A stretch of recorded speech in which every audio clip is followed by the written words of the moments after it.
What's up, everyone? Welcome to this day in Philly sports history for January 8th, 2023. We got a lot to get to today, so I'm just going to jump right in.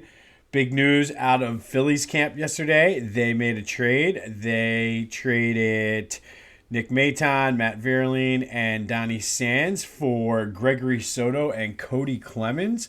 The big name in this trade is Gregory Soto, the all-star closer for the Detroit Tigers. Basically one of the few bright spots on the Tigers last year. And this is a huge, huge trade for the Phillies because now I feel as though with their starters already having going like four deep now, they have the back end of the bullpen. Like they have some talent in there. So you have, and I don't even know how it's going to play out, but in my head, just thinking, you have Soto as your closer. You have Kimbrel, who could be your either setup guy or your seventh inning guy. And then you have Dominguez and Alvarado, depending on what the lineup is, to be the eighth inning guys, or you can put them in the seventh inning. Kimbrel, your setup guy. It's just so many like options now. And what obviously it's paper and we need to do it and see it on the field. But what was a weakness or a perceived weakness of this team, all of a sudden now, boom, they got better. They added a starter, and with the emergence of Ranger Suarez, that is huge for that rotation. They have some young guys in the minors who could fill in the fifth spot. And I was actually very surprised to see that there were a lot of people upset about losing Maton and Vierling.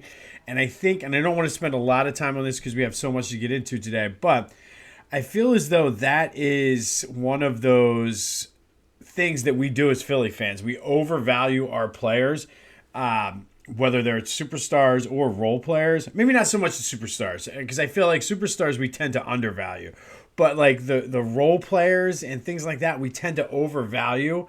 Like there was a small portion, I will say, but that were upset that we lost Maton and Vierling. And Cody Clemens, who is Roger Clemens' son, kind of fits the bill of one of those players.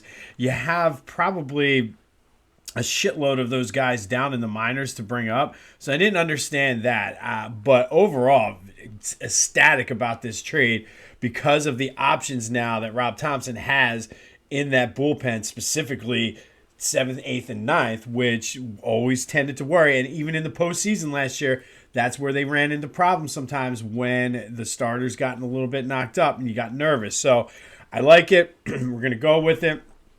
Good move by the Phillies. Again, it's on paper. I need to see it on the field. But, I mean, listen, I don't want to rush the Eagles season, but I'm very, very excited for pitchers and catchers to report in February.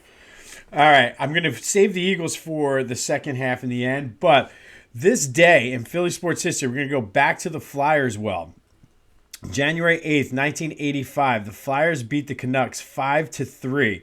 Pelle Lindburgh had 30 saves, but this was known, it was the curious coming out party, I guess, or the curious case of Todd Bergen. And Todd Bergen scored 2 goals in his first games with the Flyers. And maybe you never heard of Todd Bergen. I know I didn't, but this was an interesting dude with an interesting story. He never played hockey until he was 16, and he tried out for the Prince Albert Raiders up in Canada, which is a junior hockey team. And I don't know much about how the junior hockey world works, but apparently this is it's a huge deal that this dude never played organized hockey and then made an amateur team or the WHA or WHL, whatever league. Like pretty impressive. A couple years later, he was drafted by the Flyers in 1982.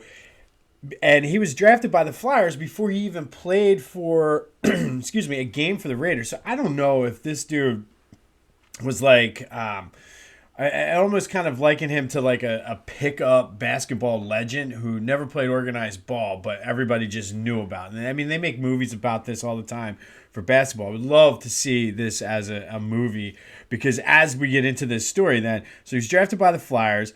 The next year he played for the Raiders. He scored 81 points in 70 games. The following year, 96 points, including 57 goals in just 43 games. The dude was just a phenomenon. So then he played for the Hershey Bears, which were the Flyers' AHL kind of minor league affiliate. He was called up in January and played for them. His first game was January 8th. He scored the two goals. The next game he was injured. He did something to his abdomen pretty bad. Came back early, even though he was still hurt. Played well, but helped lead them to the Stanley Cup Finals that year. We've talked a lot on this when we were talking about Pelle Lindburgh, that they were just a good team. And he was just a guy that kind of came in, a call up, and scored some goals despite being injured. The problem was he was constantly fighting with Coach Mike Keenan. So the following year, he refused to come to training camp because he hated Keenan that much. And he was suspended and took up golf, and he was a -1 handicap, which I didn't even know you could have a negative handicap in golf. So that's blew my mind. And so Bobby Clarke made a good, he was trying to force a trade because he didn't want to play with Keenan or either. Basically, he was like, it's Keenan or me. And Bobby Clarke was like, who am I going to trade him for? Lee Trevino? Because he became a professional golfer and was like a -1 handicap, and I thought handicaps went to 0, or I thought that was called scratch golf. And this guy apparently, and I should probably look that up before I start saying stuff like that, he's a better than a scratch golfer. Eventually he was traded to Minnesota. The injury was worse than he thought. He played a year in the AHL, but then never really took off, just retired and started a tackle business up in Canada. And it's funny because I'm listening to the Bo Jackson new biography, The Last Folk Hero, and it kind of on a very small scale hockey level, kind of reminded me of Bo Jackson. The dude came in, took everybody by storm, got hurt, and then walked off into the sunset. But this day in 1985, the Flyers beat the Canucks 5-3. Todd Bergen scored 2 goals in his first game and had a very interesting rest of his NHL career after that. I definitely would like to look more into this guy because I do think this could be a good premise for a movie. But so that's what happened on this day in Philly sports history. Eagles injury update. Obviously, the other big news other than Gregory Soto coming in for the Phillies, Jalen Hurts is playing today, hopefully only for a half. And I think they just want to come in, get a decent lead, and kind of just coast through the game and let everybody rest. But some good injury news as well. Robert Quinn was taken off the injured list, as well as C.J. Gardner-Johnson. So I don't know if either are going to play, and if they do, how much. But Robert Quinn, with Josh Sweat being out, that's a good move to have coming back. You might remember we midseason traded with the Bears for him, and then he got hurt. So this is actually a good move, I think, for the Eagles to have some depth, not knowing what Josh Sweat is going to do. But everything's lining up for them. Pretty much the Giants are playing their backups, so we should get the pick going here. The spread right now is 15.5, and I totally feel like that's just a lot of points to give in a game where you don't know how much your own starters are going to play. I am going to tease this. I'm going to tease the Eagles down 6 points as well. I'm going to tease the under up and take the Eagles and the under on this. But if I had to pick straight up, which I'm not going to do, I know this is the first time all year that I'm not doing it. We're 6-9 on our Eagles bets. I'm sorry, we're 6-10 on our Eagles bets. I'm not going to bet this straight. If I was going to bet it straight, you take the Giants with the points because 15.5 is a lot without knowing what's going to happen. Gardner Minshew could come in the second half and they could cover this easily. I think the play on the Eagles game, though, and this is what I'm going to do, tease the total down, tease the under up, and just do the 6-game teaser and go from there. But I do think the Eagles win the game straight up. Let's just hope they get through it with minimal injuries,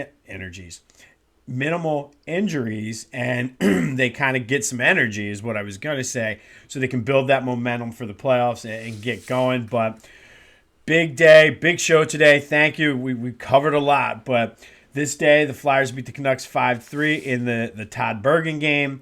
Good injury notes, but go have yourselves a Sunday. Go Birds. And until next time, I'll see you when I see you.